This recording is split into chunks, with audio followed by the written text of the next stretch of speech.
Nakita ko din sa lumagiting ang naggalain-laing mga street foods. Gano'n ka nga daghang ganahan of street foods? Kay barato?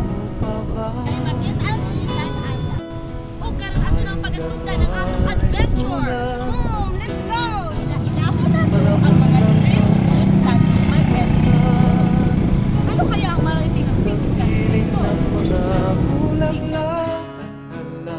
Here we go, magsugod ta sa ice cream. Mga untag ice cream. It is called sorbetes and sometimes called dirty ice cream.